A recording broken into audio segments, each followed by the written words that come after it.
Change our situation.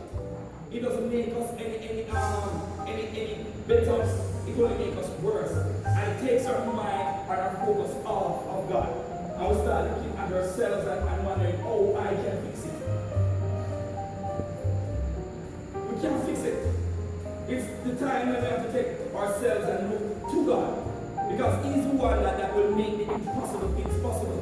But I tell you the truth, when you're in a situation, it's hard to think about even God. And even the Spirit, the Holy Spirit speaking to you and saying, listen,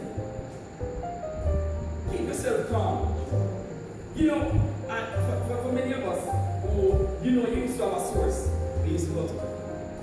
Where you say when things drop low, you can call another person of God. Yeah? Guess what? After the person dead. The person dead, the next person move. And when the person pass off and the person move out, who you gonna call? And a Ghostbuster. Yes, they call upon Jesus. Because this is a situation where you find that listen, God, what God wants to do is to keep your focus on Him. You see, when I always want to wonder why blinders were up on the horses when they were the race. Right? But the focus, what the horse is supposed to have, is where it's going.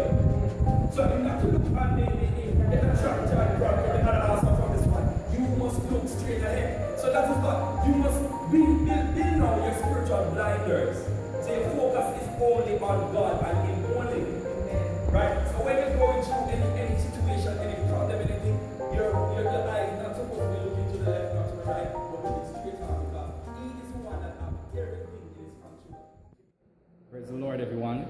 My name is Minister Clive Abrahams from the Sea Garden New Testament Church of God. I hope and trust that these words of encouragement really got to your heart, and I pray God will bless you as you listen to these words in Jesus' name.